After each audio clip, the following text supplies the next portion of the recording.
This is an answer to Aaron Jacob, my good friend.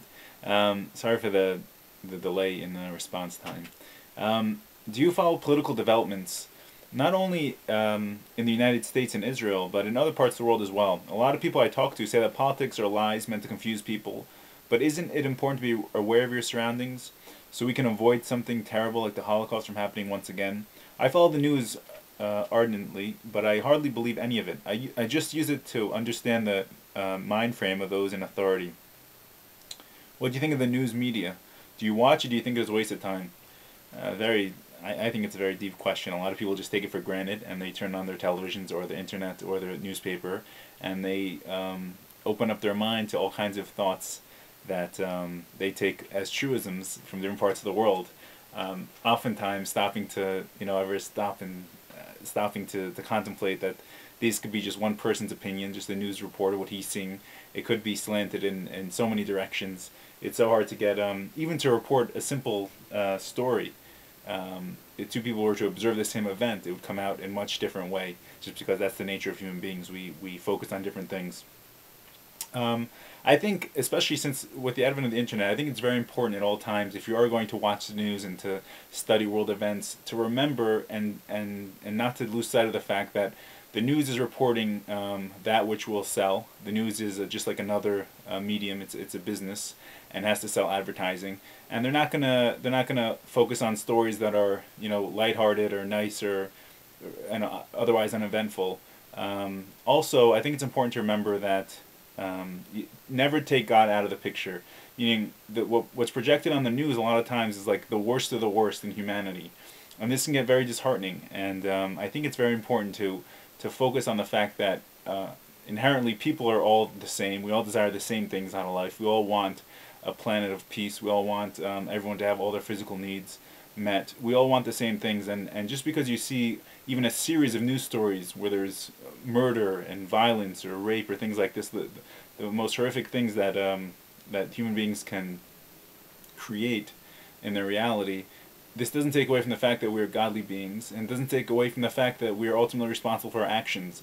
I think what's happened, and what people have argued, is that eventually we're just going to become desensitized to these types of stories, murder and the like. And I think there was a book written, it goes The Rise of Mental Illness. It was something, it traced reports of mental illness from like 1750 to today, and it showed a sharp increase. I wrote about this in my book, but basically, I think what it shows is that it's just the opposite. We're not becoming desensitized. We're still as sensitive as ever, and these stories, because we have access to them so quickly as they happen, and it's frightening for us. And I think as sensitive beings, a lot of times we find ourselves in like these emotional gray areas where we can't snap out of it, and we can't be happy and productive. We can't be the people we know we should be.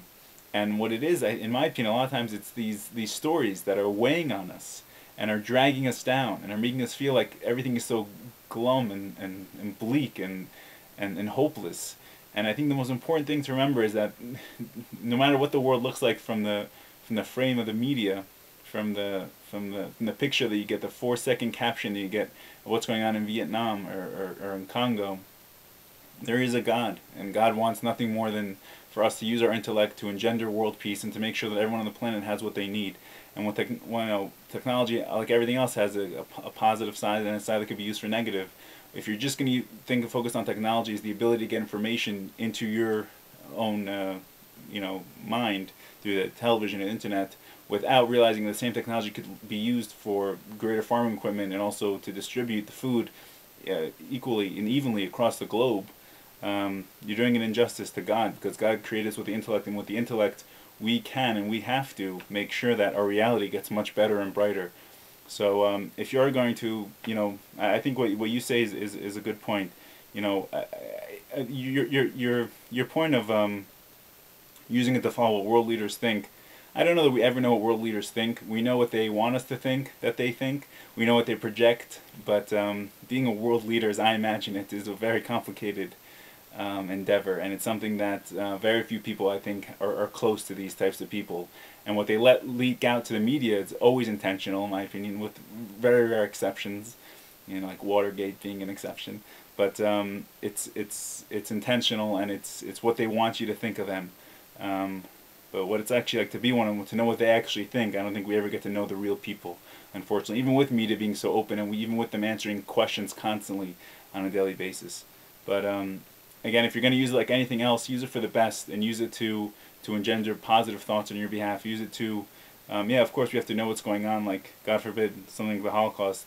If we knew about it, like right away. Even now with this crisis in Gaza, where they've been on a daily basis launching rockets into a sovereign nation, and then people are, and now they decided to take action against them. It's good that we know that they've been having, and we have videos of these rockets coming at us and coming at Israel, and it's good that we can see it, so we understand why there's an offensive. But yeah, in general, just use it for the best, and make sure it doesn't wear on you too much. If you find it is wearing on you too much, focus on your own little world and focus on what you can do to make a difference, and stay positive at all times. Thank you so much. God bless.